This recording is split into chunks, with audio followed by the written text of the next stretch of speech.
What's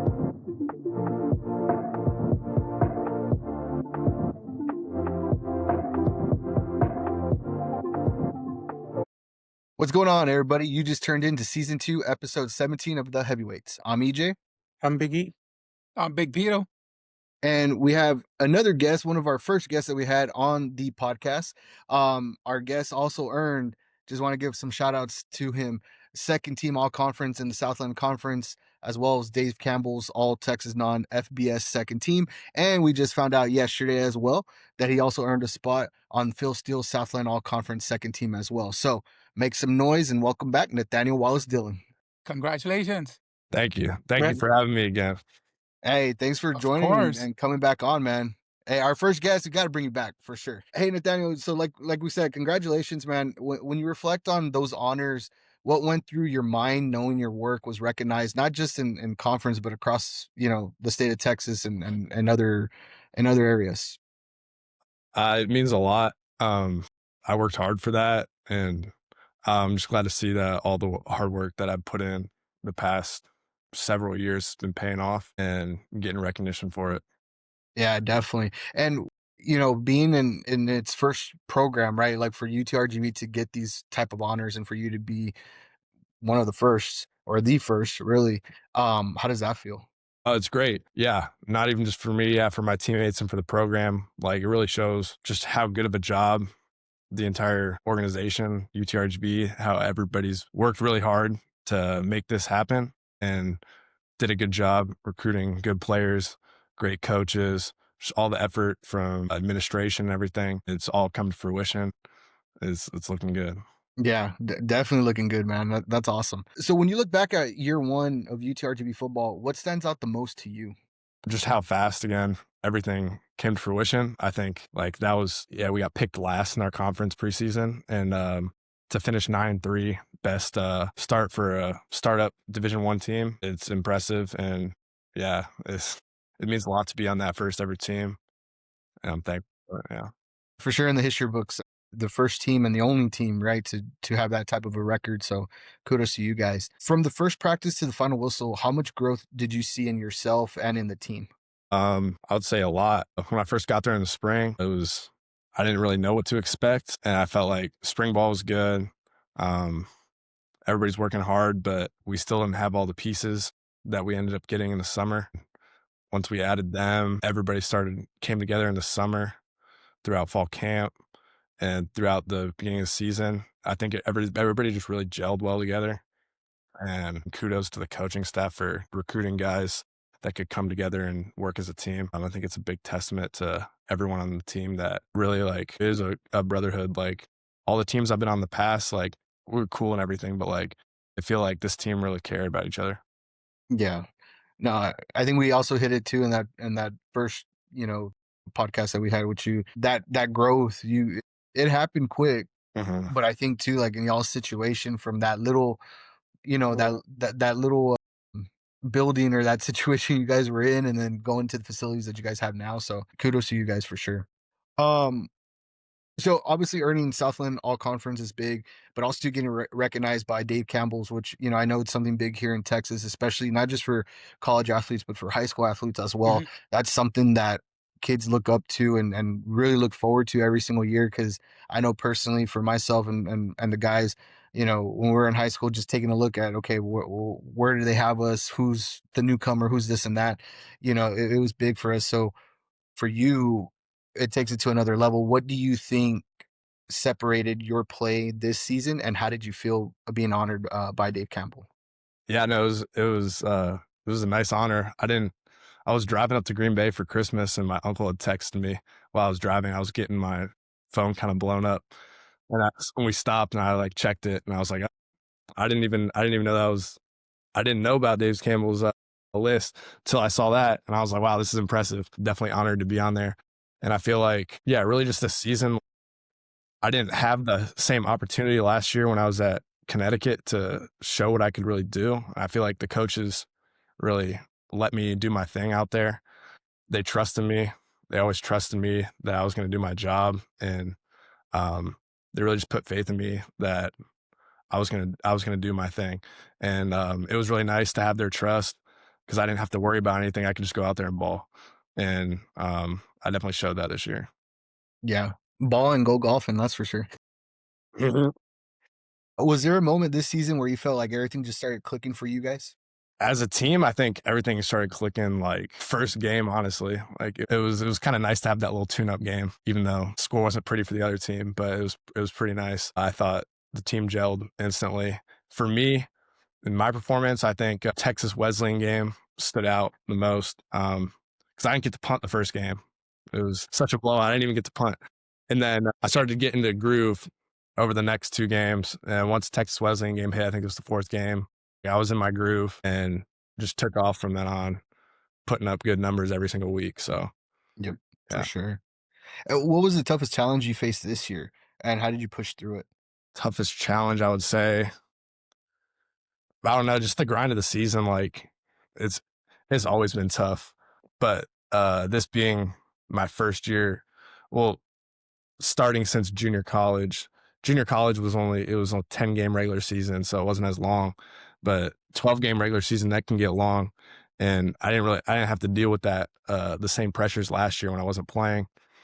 So this season, I think it was really just dealing with the grind week to week. The weeks would go by fast, but at the same time, the days would go by slow, if that makes sense. So yeah, I think just the grind of the season, it can be tough, but just always looking forward to the next challenge, I think helps.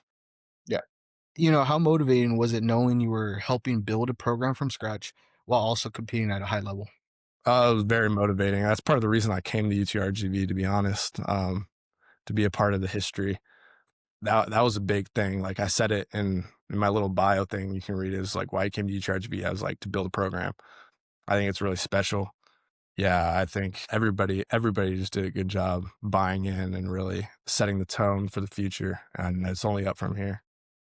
Yeah, setting the tone early and putting that bar very high for the next coming up years. How do you stay grounded when or actually, let me go back to a little bit about the awards. So, people see the awards and starting to come in and that being recognized, you know, people they don't see that daily grind. What did your preparation look like from week to week? So I guess we'll start on Sunday, like the day after the games. So then we'd have like a little lift, and we'd have meetings to go over the previous game. And Monday we'd always have off, and it was just classes. Monday was like my big relaxed day. Like I'd just be chilling on Monday. Tuesday, Wednesday was our big practice days. That's when we kind of like, all right, focus on what I need to do this week, get that dialed down. Thursdays was always like a walkthrough day. So Thursdays was really chill. That was like a mental day. I didn't have class Thursday, so I get back from practice and I would just chill out the rest of the day, just really think about the game and everything. And Friday we'd have like they call it Fast Friday. We would just go through the script, do that in like 30 minutes, then we'd be done. And then game day Saturday. I think the way they structured it was really good. They made it so everything wasn't overwhelming. Like we really had two like big practice days a week, and the rest of the week was pretty chill. And I think that definitely helped keep everybody fresh. And I definitely liked it a lot as a player because it it just made everything a lot easier. In the past, I've had practice and stuff every single day basically during the week, and like that gets really tiring. So just the way the coaches structured that was really nice. Then I think the day after the game, Sunday, even before we come in for a lift, I always go to church in the morning. And I think that would help me kind of like reset my week. Once I hit that, I just kind of reset the week. Right, the past games in the past, like now it's time to focus on next week. I think that was a big thing for me. Nice. And with those awards, like how do you stay grounded when those individual like being recognized, right? Start coming in, especially for like next season. Yeah, it's just always stay humble, to be honest. Like that's another big thing with faith. It's like just stay humble.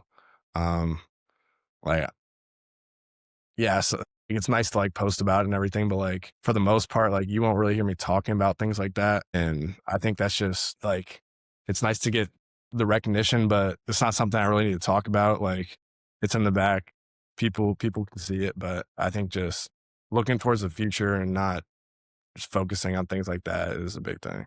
Yeah, no, definitely. And I think that's awesome. I mean, staying humble about it, being just, hey, that's cool, but it's not the end game, right? So I think that's awesome. But again, kudos to you, congratulations, because we know that's a lot of hard work, and you put in that hard work, right? And it's not just. I think a lot of people might think too, oh, well, it's just this year. No, it's all those years from previous, like even high school peewees, like all that um, plays into those awards. So just huge congratulations again for that. Thank you. All right, I'll go ahead and pass it on to Lupe. All right, this is Valley Vibes representing the RGV. Nathaniel, you weren't just playing for yourself this season. You were representing the Rio Grande Valley every snap. What did the responsibility means to you? It meant a lot because, yeah, like Rio Grande Valley, it's a big place and they got a lot of pride. And I think to be the main attraction down there, like,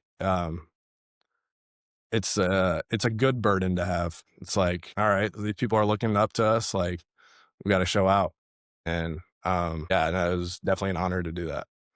Yeah, what we saw the impact among our young fans, our students that are in elementary, even middle school. They're representing you guys' uniforms and T-shirts. They got all the vaquero, what do you call it, shirts and stuff. Like, Gear. I mean, EJ, I know you walk around on the school. Did you see that all the shirts of vaqueros going on?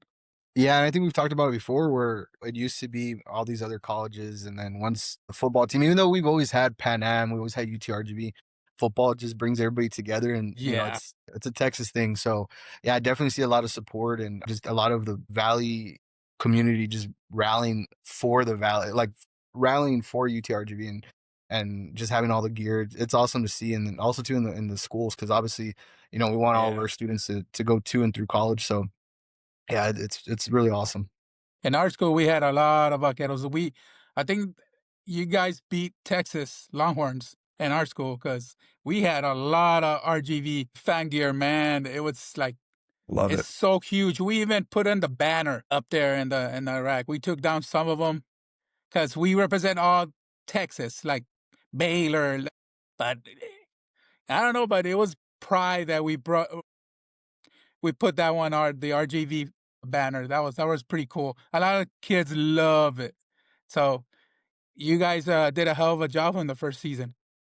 Yeah, I definitely felt the support from the kids. Like that was something like growing up, whenever I go to games, I remember being as a kid, like I would always try to see the players, try to get like a towel or a glove or something. So that's something that I've done my whole college career. It's nice being at a Division I college that you can do this and give stuff away. So like every game, like I'll give my arm sleeve to a kid, like when I'm Oh, walking out, that's cool. because like I know how much it means to them. I had a kid message me to thank me because he said he got my arm sleeve.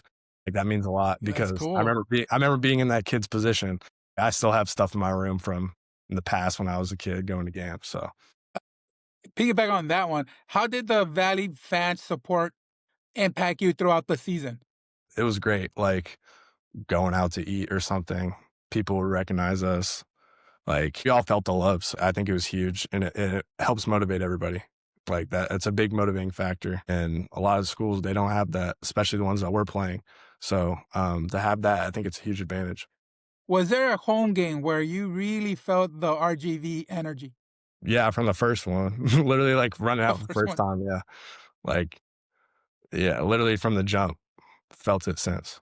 How special is it to be recognized Texas wide while playing in the Valley?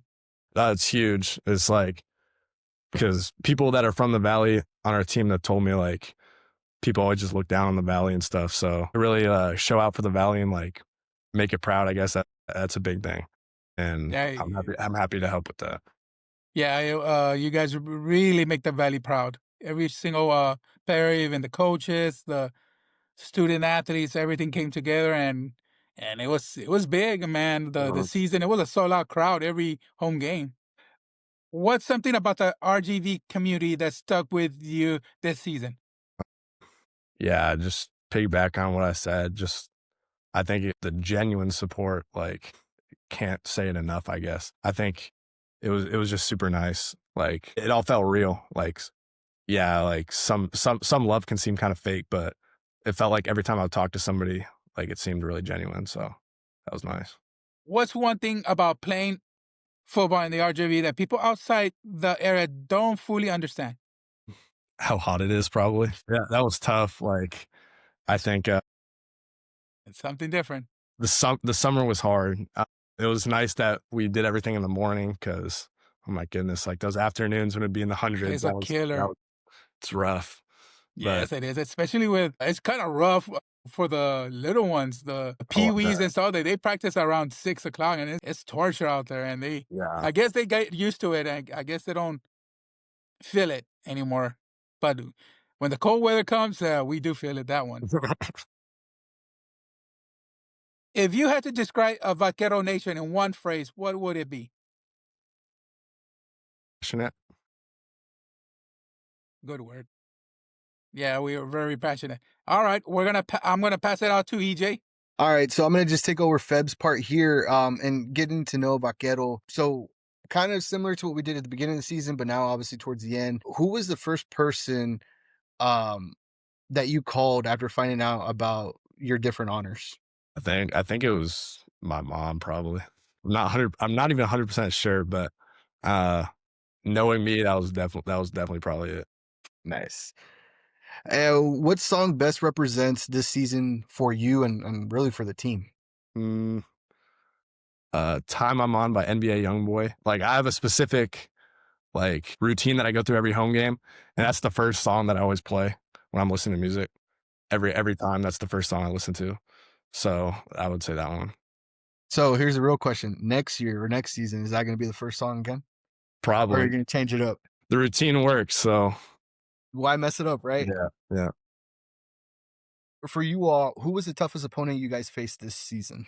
Mm, there was a couple, but I would probably say Southeastern or SFA.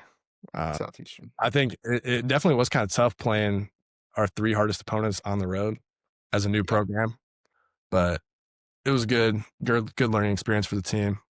yeah, definitely.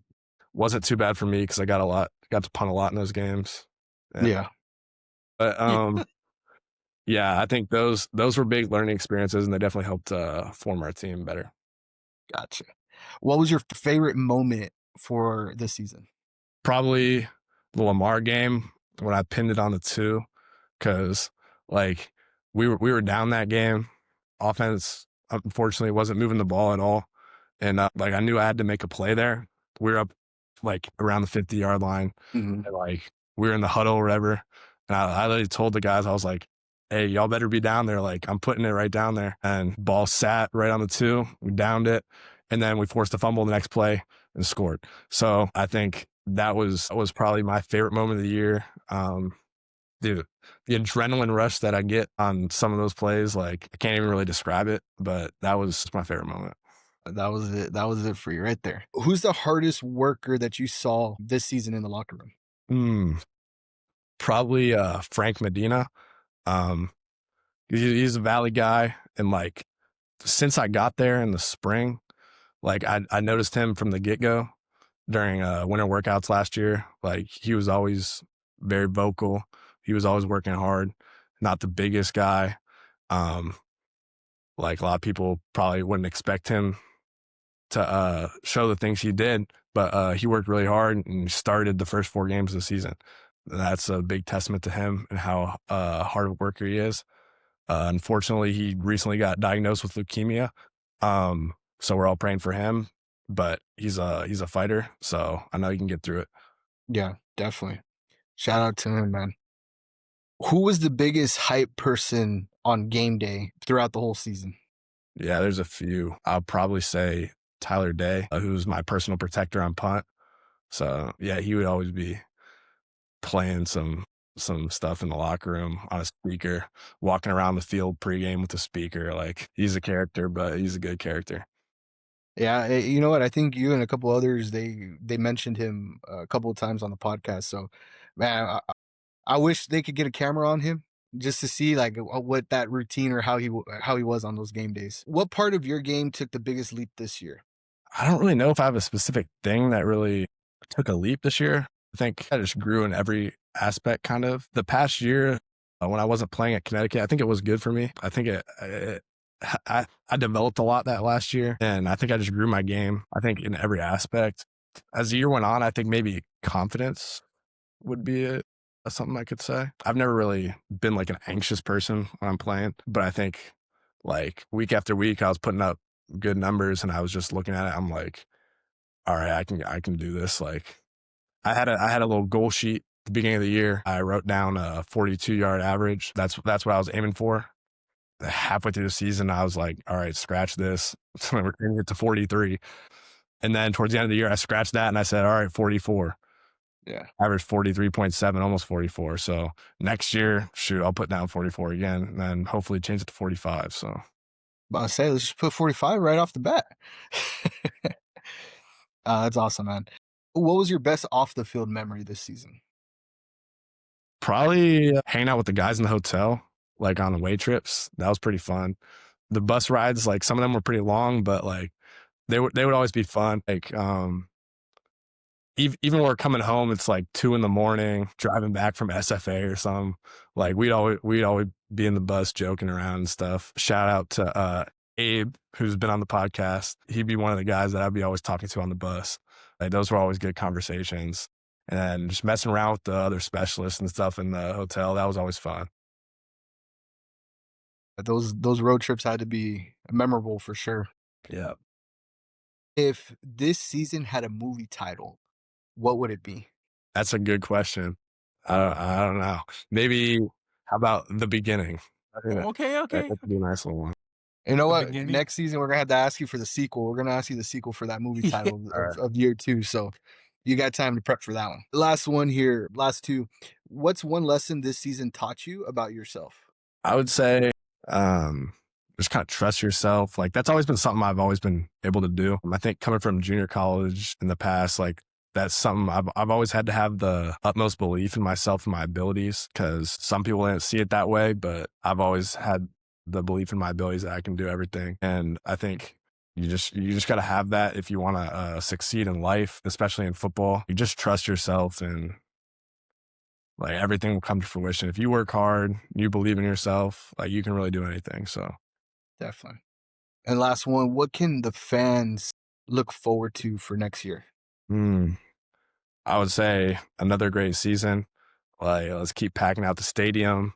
For me, yeah, I'm just keep stacking, improve from this season, aim for that 45 yards. Yeah, let's aim for All American at that point. So yeah. That'll be That's gonna be a cool. good one, man. Yeah. We already got our tickets locked in, so we're ready. All right, I'm gonna go ahead and pass it on to Elvis. Okay, what's up, Nathaniel? You've checked up, you've checked off a lot of milestones this season. Great players wanting wants more. What's your mindset heading into the off season? Heading into the off season, I would say I kind of enjoy the off season. Like it's a nice time to kind of relax a little bit, but you're still working hard. I think just pushing myself in the weight room, trying to keep getting stronger. That's something that I'll just continue to do this off season. Yeah, just improving my body. What area, what areas of your game are you trying to improve this off season heading to next season? Yeah, just improving my overall strength and everything in the weight room. Try to up my hang time just a little bit, make it even easier for the guys. That was a good thing. Like shout out to my whole coverage team. There were a lot of dangerous returners in the Southland, multiple guys returning multiple touchdowns. We never let up a touchdown return. I think our biggest return was maybe like 15 yards. So yeah, I think just continuing to help them out, put less pressure on them. I think our whole unit did a great job. Awesome. How do you balance personal goals with raising the level of the entire team? I think those individual things, they just help raise the level of the whole team. I think if everybody's working hard, everybody does their job as a collective group, it's just going to make the whole team better. Also, what kind of a leader do you want to be moving on forward on this team? Try and help out the younger guys. Now that I'm going to be a senior, I think like I can give a lot of knowledge to the young guys and because I've had a pretty crazy college football journey so far. I think it can be tough sometimes when you're younger. And I think that if I can give them some of the knowledge that I've gained over the years, I think that could be very helpful for them. Coming off after this impressive first season, what message do you have for Vaquero Nation heading into next year? We're just going to keep building on the first year. And it's only going to get better from here. We're coming for the Southland Championship. Awesome. Let's go. I'm going to send it back to EJ. All right, Nathaniel. So that brings us to the end. But before we go, I gotta ask, when's the next YouTube video coming out? Ooh, yeah. So being back home for break, I really haven't planned anything, but I know when I get back, I'll start making some more videos, get some more off-season contests behind the scenes of what that really looks like, because it's different from the season, but it's still interesting. And maybe have a couple collaborations with some other creators. I've been talking to a guy in Texas that does some pretty good college football content, and he kind of wants to come down, so probably collab with him and see what we can put out for the people. Yeah, man, videos are awesome. Make sure you guys check him out on YouTube, on all his social media, on TikTok, Instagram, Twitter, or X now. But, just appreciate you, Nathaniel, for coming on again. Have to get you again next season as a senior. Congratulations again for all the honors. Any other message, anything else you want to send out to your fans or to family? No, I just appreciate all the support and the visa up. Yes, sir. Elvis? A question: Buckeyes or Hurricanes? I don't even care. It's the carrot all the way. I'm not even gonna watch. All right. Right, as always, guys, stay heavy, stay hungry, and stay unfiltered.